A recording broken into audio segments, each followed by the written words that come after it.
আগামী বছর আবার তুমি থাকবা কিনা কোনো গ্যারান্টি নাই। হয়তো মাওলা কবুল করলে মাহফিল চলবে, তুমি আমি হতভাগা আর দুনিয়ায় নাও থাকতে পারি। কথা বলেন ঠিক না বেটি? নেক কাজ কইরা আমার মাওলারে রাজি খুশি কইরা কবরে যাওয়া লাগবে নাকি লাগবে না? কারা কারা যাইতে চান আর একবার দুইটা হাত দাঁড়িয়ে ধরে আল্লাহ বলিয়া রাখ, আরো ধরে আল্লাহ। আমার মাওলা দেখুক এই বান্দা বান্দি গুলা ময়দানে বসে আমার মাওলারে ডাকে। আমার মাওলা ডাক দিয়া বলে, বান্দা বান্দিরা তোরা দুনিয়ায় বসে আমি মাওলারে যদি ডাক দাও একবার, আমি মাওলা তোর ডাকে সারা দিব 70 বার। জোরে বলেন সুবহানাল্লাহ।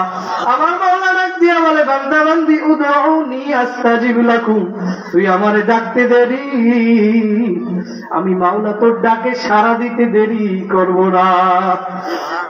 আবু বকর রাদিয়াল্লাহু তাআলা 1 নম্বরে জান্নাতের সার্টিফিকেট পাইলো, ওমর রাদিয়াল্লাহু তাআলা 2 নম্বরে জান্নাতের সার্টিফিকেট পাইলো। তারপরেও নেক কাজ ছাড়ে না, আরো বেশি বেশি করছে। আমাদের মোল্লা মৌলভী তাহলে কি অবস্থা হবে? আল্লাহ রাসূল বৃহস্পতিবার দিন আসরের পর বয়ান করে, ও সাহাবীরা শুক্রবার দিন জুমার আগে যে ব্যক্তি মসজিদে আসবা তার আমলনামায় আমার মাওলা একটা উট কুরবানি সব দিয়ে দিবে। আল্লাহ রাসূল বৃহস্পতিবার দিন এই বয়ান করার পর সাহাবায়ে কেরাম বৃহস্পতিবার দিন ঈশার নামাজ পড়ে সব মসজিদে বসে রইছে। সুবহানাল্লাহ বলবেন না? আল্লাহ রাসূল শুক্রবার দিন ফজরের সময় আয়েশা দেখে মসজিদ সব ভরা। অন্য দিনে যেই রকম মুসল্লি তার চেয়ে আজকে মুসল্লি বেশি। আল্লাহ রাসূল ডাক দিয়ে বলে, সাহাবীরা রে আজকে এত বেশি মুসল্লি কেন? বলে, নবী আপনি গতকালকে বয়ান করছেন যে ব্যক্তি জুমার আগে মসজিদে আসবা আমার মাওলা তার আমলনামায় একটা উট কুরবানি সব দিয়ে দিবে। সাহাবীরা বলে, ও নবী আপনি বয়ান করার পরে সবার ভিতরে প্রতিযোগিতা শুরু হয়ে গেল, কে আয়েশা জুমার আগে আসবে, কে উটের সব নিবে। এই জন্য বৃহস্পতিবার দিন ঈশার নামাজ পড়ে সব মসজিদে বসে রইছে। আল্লাহ রাসূল পরেশান হয়ে গেল, কাকে এখন উটের সব দেওয়া যায়? আমার মাওলা জিবরাইলকে বলে, জিবরাইল যাও যাও যাও, তুমি যাইয়া জানাইয়ে দাও আমার বন্ধুকে উটের সব পাওয়ার জন্য যারা বৃহস্পতিবার দিন থেকে মসজিদে বসে রয়েছে আমি মাওলা সবার আমলনামায় উট কুরবানির সব দিয়ে দিছি। সাহাবায়ে কেরাম নেকের জন্য পাগল, জান্নাতে সার্টিফিকেট পাইছে। তারপরও কি ঠিক না? যখন আমার মাওলা একটা আয়াত নাযিল করে, ইল্লা মান তাবা ওয়া আমানা ওয়া আমিলা আমালান সালিহা ফাউলাইকা ইউবাদদিলুল্লাহু সাইয়্যাতিহিম হাসানাত, আমার মাওলা বলে বান্দা বান্দিরা তওবার মতো যদি তওবা করতে পারো, নেক আমল যদি বাড়াইতে পারো, আমানু ওয়া আমিলা আমালান সালিহা, আমার মাওলা বলেন আমি তোমাদের জীবনের সব গুনাহ খাতাগুলি মাফ করিয়ে দিব। সুবহানাল্লাহ। শুধু মাফ করব তাই নয়, আমার কথা কি বলছে? 19 নম্বর পারার 5 নম্বর পৃষ্ঠায় ফাউলাইকা ইউবাদদিল মানে পরিবর্তন করা, সাইয়্যাতিহিম হাসানাত, আমার মাওলা বলে গুনাহ শুধু পরিবর্তন করব তাই না, আমি গুনাহগুলোরে সব নেকের দ্বারা পরিবর্তন করিয়ে দিব। সুবহানাল্লাহ। আবু বকর এখন চিন্তা করে, আমার মাওলা যদি গুনাহগুলোকে সব নেকের দ্বারা পরিবর্তন করে। এই আয়াতের শানে নুজুল যখন এই আয়াতটা নাযিল হয়, আবু বকর চিন্তা করে, আমার মাওলায় গুনাহগুলোরে যদি সব নেকের দ্বারা পরিবর্তন করে তাহলে আমার চেয়ে মনে হয় ওমরের নেকি বেশি হইয়া যাবে। কারণ ওমর ফারুক রাদিয়াল্লাহু তাআলা ইসলাম গ্রহণ করছে আবু বকরের পরে, ঠিক কি না? আল্লাহ রাসূলের মাথা আনার জন্য তো গেছিল। যেহেতু ওমর এখন চিন্তা করে আবু বকর যে ওমর ইসলাম গ্রহণ করছে পরে, ওর আমলনামায় গুনাহ বেশি, আর বেশি গুনাহ যদি আমার মাওলা নেক দ্বারা পরিবর্তন করে তাহলে ওমরের নেকি মনে হয় আমি আবু বকরের চেয়ে বেশি হইয়া যাবে। আল্লাহু আকবার। 1 নম্বরে জান্নাতের সার্টিফিকেট পাইছে। আবু বকর এখন চিন্তা করে, না না না, আমার চেয়ে ওমরের নেকি বেশি হইবে, আমি আবু বকর এইটা মানতে পারবো না।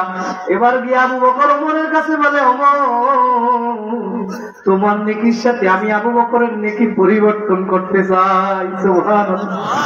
আল্লাহু আকবার। ওমর রাদিয়াল্লাহু তাআলা ডাক দিয়ে বলে, আবু বকর আপনার সব নেকি আমি ওমরকে দেওয়া লাগবে না, আমি ওমরের সব নেকি আপনারে দিয়ে দিব, আর আপনার এক রাত্র নেকি আমাকে দিলেই যথেষ্ট।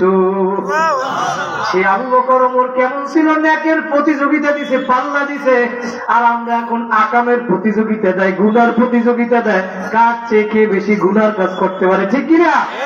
আর সাহাবায়ে কেরাম নেকের পাল্লা দিছে, ইমাম তো সাহাবায়ে কেরামের মতো আনার জন্য আমার মাওলা বলছে কি, ঠিক না? আমার মাওলা বলছে আমিনু কামা আমানান নাস, তোমরা ঈমান আনো সাহাবায়ে কেরাম যেভাবে ঈমান আনছে, কি ঠিক না? সাহাবায়ে কেরামের ঈমান কি রকম ছিল? আবু বকর ওমর রাদিয়াল্লাহু তাআলা রাত্রবেলা ঘুরে ঘুরে মানুষের বাড়ি বাড়ি দেখতো কার কি প্রয়োজন। আল্লাহু আকবার, নেকের প্রতিযোগিতা দিছে, কার চেয়ে কে বেশি নেক কাজ করতে পারে, কি ঠিক না? আমাদেরকেও নেক কাজ করা লাগবে নাকি লাগবে না? কারা কারা করতে চাই আরেকবার জোরে হাত লাগাই একটা আল্লাহ বলিয়ে রাখবে। আল্লাহ কবুল করুক, বলেন আমিন। ওমর রাদিয়াল্লাহু তাআলা একদিন ফজরের পরে গেছে এক মহিলার পানি আগায় দেওয়ার জন্য, বলে মা আপনার পাত্রটা দেন, আমি আপনারে পানি এনে দিই, পানি এনে একটু নেক অর্জন করবো, কি ঠিক না? ওই মহিলা ডাক দিয়ে বলে ওমর, তুমি এখন আসছো ফজরের পরে পানি দেওয়ার জন্য, তোমার একটু আগে আইসা কে যেন আমারে পানি দিয়ে গেছে। ওমর রাদিয়াল্লাহু তাআলা এবার চিন্তা করে, আমি ফজরের পরে আসলাম, পানি দিতে পারি না, কালকে বেলা তাহাজ্জুদ নামাজের সময় আসবো, দেখবো কে পানি দিয়ে যায়। আগামীকালকে তাহাজ্জুদের সময় আসে, ভাইরা নেকের প্রতিযোগিতা দিছে। তখন খেলাফতের জমানা ছিল, আবু বকর রাদিয়াল্লাহু তাআলা ছিল প্রধানমন্ত্রী। ওমর রাদিয়াল্লাহু তাআলা আগামীকালকে তাহাজ্জুদের নামাজের সময় আসলো, আইসা ডাক দিয়ে বলে মা আপনার পাত্রটা দেন, আমি আপনারে পানি আইনা দেই। বলে ওমর আজকেও তোমার আগে আইসা কে যেন আমার পানি দিয়ে গেছে। ওমর মা চিন্তা করে, গতকালকে আসছি ফজরের পর, আজকে আসলাম তাহাজ্জুদের সময় পাই নাই, আজকে রাত্রবেলা ঘুমাবোই না, দাঁড়াইয়া থাকবো, দেখবো কে পানি দিয়ে যায়। আজকে রাত্রবেলা এসার নামাজ পড়িয়া মহিলার বাড়ির সামনে একটা খেজুর গাছের গোড়ায় দাঁড়াইয়া রয়েছে। দেখে রাত্র যখন আস্তে আস্তে গভীর হইল, দেখে অন্ধকারের ভিতরে কে আইসা যেন জুতা নাই, খালি পায়ে আইসা মহিলার পানি দিয়ে যায়। যখন পানি দিয়ে যায়, ওমর গিয়ে আবার সামনে গিয়ে ধরছে, দেখে দুনিয়ার আর কেউ না, যে পানি দিয়ে যায় সে হইল আবু বকর সিদ্দিক। আবু বকর তখন প্রধানমন্ত্রী। ওমর ডাক দিয়ে বলে ভাই আবু বকর, তোমার সাথে আমি নেকের পাল্লা নিয়ে পারি না। আবু বকর রাদিয়াল্লাহু তাআলা নুবাইয়া একবার যুদ্ধে যাওয়ার জন্য আল্লাহ রাসূল দাম চাইছিল, সাদা চাইছিল। তখন ওমর রাদিয়াল্লাহু তাআলা চিন্তা করেন, যদি আমি এখন আমার সম্পত্তি বেশি, আবু বকরের সম্পত্তি কম, আমার সম্পত্তি থেকে অর্ধেক দিয়ে আমি আবু বকরের থেকে বাস্ত হইয়া যাব। কিন্তু আবু বকর রাদিয়াল্লাহু তাআলা বাসার ভিতরে যা ছিল, কিতাবের ভিতরে আছে, এমনকি লবণের বাটিটা পর্যন্ত প্যাকেট করে আল্লাহ রসুলের দরবারে নিয়ে আসছে। আল্লাহ রসুল ডাক দিয়ে বলে আবু বকর, তুমি সব নিয়ে আসছো, ঘরে কি রাইখে আসো? বলে নবী, ঘরে রাইখে আসি আমি আপনারে আর আমার মাওলারে। ও আমার রূপাতলীর যুবক ভাইরা, আমার মুরব্বী বাবারা, ও আমার পর্দার মা বোনেরা, কোন দুনিয়ার পাগল হইলা রে বাবা? কেন দুনিয়া আসলা? কি করতেছো? আর কি নিয়ে মাওলার কবরে রওনা করছো? ওই কবরে মা নাই, ভাই নাই, বন্ধু নাই, আত্মীয় স্বজন কেউ নাই। নেক আমল না কইরা আমার মাওলারে রাজি খুশি কই না কইরা যদি কবরে যাও, আমার মাওলার ঘোষণা মিন ওয়ারাইহিম জাহান্নাম, কবরে ডানে আগুন, বামে আগুন, সামনে আগুন, পিছনে আগুন। ওই কবরে কোনো আত্মীয় স্বজন থাকবে না, আমার মাওলা ছাড়া তোমার আর কেউ আপন হবে না। ও আমার যুবক ভাইরা, সাহাবায়ে কেরাম আমার মাওলারে কেমন ভালোবাসে, আমার নবীরে কেমন ভালোবাসে। আবু বকর এবার চিন্তা করে, আল্লাহ রাসূল বলে তুমি ঘরে কি রাইখে আসো? বলে ঘরে রাইখে আসছি আপনারে আর আমার মাওলারে। ওমর ডাক দিয়ে বলে আমি আপনার সাথে নেকের পাল্লা দিয়ে পারি না। এখন ওমর রাদিয়াল্লাহু তাআলা ডাক দিয়ে বলে আবু বকর, আপনি পানি দিয়ে গেছেন ভালো কথা, কিন্তু আপনার পায়ে জুতা নাই কেন? আবু বকর তখন প্রধানমন্ত্রী, আপনি খালি পায়ে কেন আসছেন? আবু বকর ডাক দিয়ে বলে ওমর, আমি রাত্রবেলা ঘুইরা ঘুইরা মানুষের বাড়িতে বাড়িতে দেখি কার কি প্রয়োজন। আমি রাত্রবেলা ঘুইরা ঘুইরা দেখি আর সমস্ত মানুষগুলা রাত্রবেলা ঘুমায়, আর আমি যদি জুতা পাই দিয়া হাঁটি, আর আমার জুতার আওয়াজে যদি কোনো মানুষের ডিস্টার্ব হয়, আমি আবু বকর এই জন্য জুতা পাই দেই না, খালি পাই পাটি। প্রধানমন্ত্রী আবু বকর 1 নম্বরে জান্নাতে সার্টিফিকেট পাওয়ার পরে ওই চিন্তা করতে পারে। আর বর্তমান আমাদের সমাজে দেখবেন আপনারা, আমাদের ছেলেরা রাত্রিবেলা বিভিন্ন অনুষ্ঠানে এমন ভাবে গান বাজনা বাজায়, দিনের বেলা তো দূরের কথা, মানুষ ঘুমাইবে তো দূরের কথা, কবরের মুদ্রাগুলো পর্যন্ত কাঁপতে থাকে। আসলে না, এদের বিরুদ্ধে স্লোগান দিতে হবে, গান বাজনা বাজাও, তুমি কানের মধ্যে দিয়ে একলা বাজাও, আর একজনের ডিস্টার্ব করতে পারবা না। কথা বলে ঠিক না? যাবে কি যাবে না? ইনশাআল্লাহ নারায়ে তাকবীর। আল্লাহ কবুল করুক, বলেন আমিন। কারণ আমার নবী বলেন, মান রাআ মিনকুম মুনকারান ফালিয়ুগাইয়িরহু বিয়াদিহি ফাইন লাম ইস্তাতি ফাবিলিসানিহি ফাইন লাম ইস্তাতি ফাবিকলবিহি।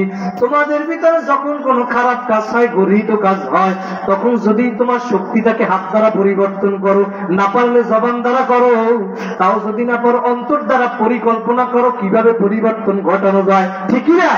আল্লাহ রাসূল বলেন, ওয়াযালিকা আযআফুল ঈমান, আর এই হইল ঈমানের সর্বনিম্ন স্তর। তাহলে যখন গান বাজনা বাজায় ভাইরা, আমাদের তো একটু খারাপও লাগে না। এখন চিন্তা করেন ঈমানটা কোন জায়গায় আছে। ঈমান আনতে হবে সাহাবায়ে কেরাম যেভাবে ঈমান আনছে। আবু ওমর রাদিয়াল্লাহু তাআলা আনহু এখন আবু বকরকে কি বলছিল, তোমার সব নেকি আমি ওমরকে দেওয়া লাগবে না, আমি ওমরের সব নেকি তোমাকে দিয়ে দিব, তোমার এক রাত্র নেকি আমাকে দিলি যথেষ্ট। সুবহানাল্লাহ। আবু বকর এখন চিন্তা করে, আমি দিতে চাইলাম সব নেকি, ওমর বলে এক রাত্র নেকি দিলেই হবে। এখন একটু চিন্তায় পড়ছে কি পড়ে নাই, গিয়া এখন আল্লাহ নবীর সাথে জিজ্ঞেস করে, ইয়া রাসূলুল্লাহ, ইয়া হাবিবাল্লাহ, আমার নেকিকে আমি ওমরের নেকির সাথে পরিবর্তন করতে চাইছিলাম, ওমর বলতে আছে এক রাত্র নেকি দিলেই যথেষ্ট। আল্লাহ রাসূল এখন বলে, আবু বকর, আপনিও হইলেন আমার শ্বশুর, ওমরও হইল আমার শ্বশুর, আমি কোন পক্ষপাতী করতে পারবো না, কিন্তু আপনার ওই এক রাত্র নেকের পরিমাণ কোন রাত্র আল্লাহ রাসূলের সাথে হিজরত করছে মক্কা থেকে মদিনায়, ওই রাত্র নেকি আল্লাহ রাসূল বলে, আবু বকর, আপনার ওই এক রাত্র নেকি যদি এক পাল্লায় রাখেন, আর দুনিয়ার সমস্ত নেকিও যদি এক পাল্লায় রাখা হয়, তারপরেও আপনার আবু বকরের নেকের পাল্লা বাড়ি থাকবে। সবাইরা নেক কাজ কইরা আমার মাওলাকে রাজি খুশি কইরা কবরে যাওয়া লাগবে নাকি লাগবে না? আর একবার জোরে হাত দেখাই একটা আল্লাহ বলিয়া রাখবে। নেক কাজের ভিতরে নামাজ আছে না নাই? নবীর সুন্নাত আছে না নাই? নবীর কাছাকাছি জান্নাতে থাকতে চাইলে নামাজ পড়া লাগবে, ঠিক কিনা? আল্লাহু আকবার। আমার মাওলা বলেন, কুল ইন কুনতুম তুহিব্বুনাল্লাহ, তোমরা যদি দুনিয়ার ভিতরে আমাকে পাইতে চাও, আমি মাওলারে ভালোবাসতে চাও, ফাত্তাবিউনি, আমার নবীকে অনুসরণ করো। যদি আমার নবীকে অনুসরণ করো, ইয়াগফির লাকুম যুনুবাকুম, আমার মাওলা তোমাদেরকেও মাফ করিয়ে দিবে। আমার নবীকে কেমনে অনুসরণ করবেন? নবী বলেন, মান আহাব্বা সুন্নতি ফাকাদ আহাব্বানি ওয়া মান আহাব্বানি কানা মাই ফিল জান্নাহ, যারা আমার সুন্নাতকে মহব্বত করবা তারা যেন আমি নবীকে মহব্বত করলা, যারা আমি নবীকে মহব্বত করবা তারা আমি নবীর সাথে জান্নাতে থাকতে পারবা। তাহলে নবীর সুন্নাত অনুযায়ী চলা লাগবে নাকি লাগবে না? নবীর সুন্নাত অনুযায়ী যদি চলতে পারেন, এই জামা টুপি পাগড়ি নবীর সুন্নাতের ভিতরে আছে না নাই? এই দাড়ি নবীর সুন্নাতের ভিতরে আছে না নাই? অন্য হাদিসের ভিতরে নবী বলেন, মান তামাসসাকা বিসুন্নতি ইনদা ফাসাদি উম্মতি ফালাহু আজরু মিআতি শাহীদ, যারা আমার একটা সুন্নাতকে আঁকড়াইয়া ধরিয়া রাখতে পারবা, আমার মাওলা 100 শহীদের সওয়াব দিয়ে দিবে। সুবহানাল্লাহ। নবীর সাথে কাছাকাছি জান্নাতে থাকতে চাইলে একটা আমল আছে, বলবো। যদি সেই আমলটা করতে পারেন, নবীর সাথে কাছাকাছি জান্নাতে থাকা যাবে। মুসলিম শরীফের 981 নম্বর হাদিস বর্ণনা করেন রবিয়া ইবনে কাব। রবিয়া ইবনে কাব রাদিয়াল্লাহু তাআলা বর্ণনা করেন, আমি একদিন রাত্রে আল্লাহর রাসূলের সাথে রাত্রি যাপন করলাম। রাত্রিবেলা আল্লাহর রাসূল উঠছে, তাহাজ্জুদ নামাজ আদায় করবে। আমি আল্লাহর রাসূলের আতাইতুহু বিউযুইহি ওয়া হাজাতিহি, তার প্রয়োজনীয় জিনিস এবং ওযুর পানিগুলো আইনা দিলাম। আল্লাহর রাসূল এখন উযু বানাইতেছে। উযু বানানোর সময় রবিয়া ইবনে কাব বর্ণনা করে, উযু বানানোর সময় আল্লাহর রাসূল আমার দিকে তাকাইছে, তাকাইয়ে বলতেছে, সাল, তুমি কি আমার কাছে কিছু চাও? খুশি হয় না? উযুর পানি আইনা দিছে, খেদমত করে, যার খেদমত করে সে খুশি হয়ে যায় না? আল্লাহ রাসূল খুশি হইয়া বলে, আবু রবিয়া ইবনে কাব, তুমি কি আমার কাছে কিছু চাও? তুমি এই মুহূর্তে পরবর্তীতে যদি আমার কাছে কিছু চাও, তুমি যা চাইবা আমি নবীকে তোমার তাই দিয়ে দিব। যদি ওই সময় আমরা হইতাম, নবী বলছে যা চাবা তাই দিয়ে দিব, কি বলতাম? ও নবী, ধন সম্পদের মালিক বানাইয়া দেন, ক্ষমতায় বসাইয়া দেন, জায়গা জমির মালিক বানাইয়া দেন, বাড়ি গাড়ির মালিক বানাইয়া দেন। কিন্তু রবিয়া ইবনে কাব কি বলেন? ও আমার যুবক ভাইরা, আমার মুরব্বী বাবারা, একটু দিলের কান লাগাইয়া শোনো। রবিয়া ইবনে কাব ডাক দিয়ে বলে, আসআলুকা মুরাফাকাতাকা ফিল জান্নাহ। ও নবী, আমি দুনিয়ার কিছু চাই না, চাই না। আমি কিয়ামতের ময়দানে আপনার জান্নাতের ভিতরে, আপনার কাছাকাছি জান্নাতে থাকতে চাই। নবীর সাথে জান্নাতে কারা কারা থাকতে চান? আর একবার জোরে হাত জাগাই আল্লাহ বলে। নবী ডাক দিয়া বলে, রবিয়া ইবনে কাব, তুমি যদি আমার কাছাকাছি জান্নাতে থাকতে চাও, তুমি কি এইটাই চাও বা অন্য কিছু যদি চাও তাও আমি দিয়ে দেব। আল্লাহ রাসূল বলে, আও গায়রা যালিক, তুমি কি আর কি কিছু চাও না? বলে নবী, না না না, আমি জান্নাতের ভিতরে আপনার কাছাকাছি থাকবো, এইটাই চাই, হুয়া যালিক, আমি ওইটাই চাই। আল্লাহ রাসূল বলে, রবিয়া ইবনে কাব, তুমি যদি আমার কাছাকাছি জান্নাতে থাকতে চাও, ফাআইন্নি আলা নাফসিকা বিকাসরাতিস সুজুদ, তাহলে বেশি বেশি সেজদা দাও, নামাজ আদায় করো। আর যত বেশি বেশি নামাজ আদায় করবা, সেজদা দিবা, তত বেশি বেশি আমি নবীর কাছাকাছি জান্নাতে থাকতে পারবা। নামাজ পড়া লাগবে নাকি লাগবে না? আমাদের তরিকার মুরব্বী ছিল রশিদ আহমদ গঙ্গুই রহমাতুল্লাহি আলাইহি। হাজী ইমদাদুল্লাহ মুহাজিরে মক্কি ছিল তার পীর, কিন্তু হাজী ইমদাদুল্লাহ মুহাজিরে মক্কি বলছিল, রশিদ আহমদ গঙ্গুই আমার পীর না হই, মুরিদ না হইয়া যোগ্য ছিল পীর হওয়ার, কিন্তু হইছে আমার মুরিদ। সেই রশিদ আহমদ গঙ্গুই নামাজের জন্য কেমন পাগল ছিল। শেষ জমানায় তার কান্না করতে করতে দুইটা চক্ষু অন্ধ হইয়া গেছিল। সাথীরা বলছিল, হুজুর আপনার চক্ষু দুইটা অপারেশন করেন, আমরা আশা করি ভালো হইয়া যাবে। তখন সে বলছিল, আমার সাথীরা, আমি যদি চক্ষু অপারেশন করার জন্য হসপিটালে যাই, অপারেশন করার জন্য আমাকে অপারেশন থিয়েটারে ঢুকানো হবে, অপারেশন করার পরে বাহির করার পরে আমার হুঁশে আসার জন্য 6 ঘন্টা থেকে 8 ঘন্টা সময় লাগবে, কি ঠিক না? বলে সাথীরা, ওই সময়ের ভিতরে আমার নামাজ যদি কাজা হইয়া যায়, আমি নামাজ কাজা কইরা আমার চক্ষু ভালো করতে চাই না। ভাইরা নামাজের জন্য কেমন পাগল ছিল। সাথীরা পরবর্তীতে বলছিল, হুজুর বিজ্ঞ এমন একজন ডাক্তার পাইছি যে আপনার অপারেশন ফজরের পর শুরু করবে, জহুরে এসে আপনি জামাত পড়বেন, অথবা আপনার ইশার পরে শুরু করবে, ফজরের সময় এসে আপনি জামাতে নামাজ পড়বেন। তখন হুজুর বলছিল, না না না, আমার নবী হাদিসের ভিতরে বলছে, কিয়ামতের ময়দানে যারা অন্ধ হইয়া উঠবা, যদি কিয়ামতের ময়দানে অন্ধ হইয়া উঠবা, আমার মাওলা তাদের কাছে কোনো প্রশ্ন করবে না। রশিদ আহমদ গঙ্গুই বলে, আমি কিয়ামতের ময়দানে যদি অন্ধ হইয়া উঠতে পারি, হয়তো আমার মাওলাই অন্ধের কারণে কোনো আমার কাছে প্রশ্ন করবে না, এছাড়া আমার আর কোনো উপায় নাই। সেই রশিদ আহমদ গঙ্গুই কেমন ছিল রে ভাইরা। ওই দেওবন্দের মাদ্রাসা একবার বুখারী অনুষ্ঠানে আসছিল। আল্লাহু আকবার, যে কোনো কারণে জহুর অথবা আসরের নামাজে তার তাকবীরে উলা সুইটে গেছে। তাকবীরে উলা সুইটে যাওয়ার পর নামাজের পরে এমন ভাবে বাচ্চাদের মতো কান্না শুরু করলো। বলে, হুজুর আপনি জামাত তো পাইছেন, কি হইল? বলে, আজকে 22 বছর পরে আমার তাকবীরে উলা সুইটে গেছে। ও আমার যুবক ভাইরা, আমরা তো কপাল পোড়া মানুষ হইলাম। 22 বছর তো দূরের কথা, 1 বছর 6 মাস, 1 মাস, 1 সপ্তাহ, 1 দিন এমন নেমো খারাপ হইলাম। মাওলার নেয়ামত ভোগ করি, একদিনে 5 ওয়াক্ত নামাজ জামাতে আদায় করতে পারি না। ভাইরা 5 ওয়াক্ত নামাজ জামাতে আদায় করতে পারবো কি পারবো না? কারা কারা পারবেন? আর একবার জোরে হাত দেখাইয়া আল্লাহ বলিয়ে রাখবেন। যদি কবরে যাইতে পারেন, কারণ কবরের কিন্তু কারো পরিচয় চলবে না। চলবে? কবরে কোন আওয়ামী লীগ, বিএনপি, জামাত, অমুক সরমনাই শাস্তি নাই, পরিচয় কিন্তু কবরে চলবে না। কবর কি বলে? আমার নবী বলেন, আল কবরু রাউযাতুম মিন রিয়াজিল জান্নাহ। যদি কবরে ভালো আমল করে আসতে পারো, কবরটা তোমার আমার জন্য একটা জান্নাতের বাগান হয়ে যাবে।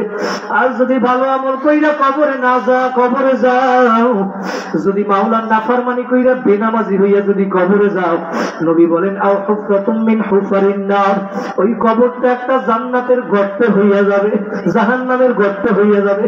ওই জাহান্নাম কেমন জাহান্নাম, ওই জাহান্নামের আযাব সহ্য করার শক্তি দুনিয়ার কোন মানুষের নাই। আছে? 1 সেকেন্ড সহ্য করবে এই শক্তি দুনিয়ার কোন মানুষের নাই। জাহান্নামের ভয়, আমার মাওলার ভয়, পাথর পর্যন্ত মাওলার কাছে কান্না করছে, কিন্তু আমরা মানুষ হইয়া চোখে পারি নাই, দিল শক্ত হইয়া গেছে। ও আমার যুবক ভাইরে একটু আসন দিয়া বৈশা দিলটাকে আমার মাওলার সঙ্গে লাগাইয়া দাও, যেহেতু আমার মাওলাই ময়দানে নিয়ে আসে। ভাই আখিরি মোনাজাত দিয়া বাড়ি যাওয়া, বড় বড় ওলামায়ে কেরাম বয়ান করবে, যুবকিরি মোনাজাত দিয়া 2 ফোঁটা চোখের পানি ফালাইতে পারো, তুমি চোখের পানি ফালাইতে দেরি, আমার মাওলা তোমার গুনাহ খাতাগুলি মাফ করতে দেরি করবে না। কথা বলেন ঠিক না বেঠিক? আমার মাওলারে নিয়ে কবরে যাওয়া লাগবে নাকি লাগবে না? যদি মাওলারে নিয়ে কবরে যাইতে চাই, দুনিয়ার ভিতরে নেক কাজ করা লাগবে নাকি লাগবে না? কারা কারা নেক কাজ কইরা কবরে যাইবেন? আর একবার জোরে হাত দেখাইয়া আল্লাহ বলিয়া রাখবেন। তাহলে নেক কাজ করতে হলে নামাজ পড়া লাগবে নাকি লাগবে না? আল্লাহ পাক আমাদের সবাইকে কবুল করুক, বলেন আমিন। ভাইরা দুনিয়ার ভিতরে আসছি একদিন, যাব একদিন, কার কখন কোথায় মরণ হবে ভাই কেউ জানি না। এই মজলিস আবার আগামী বছর পাবো কিনা তারও কোনো গ্যারান্টি নাই। আছে? দোয়া করি আমার মাওলা আমাদের সবাইকে কবুল করুক, বলেন আল্লাহুম্মা আমিন। একটু জিকির করেন লা ইলাহা ইল্লাল্লাহ, লা ইলাহা ইল্লাল্লাহ, لا إله إلا الله, لا إله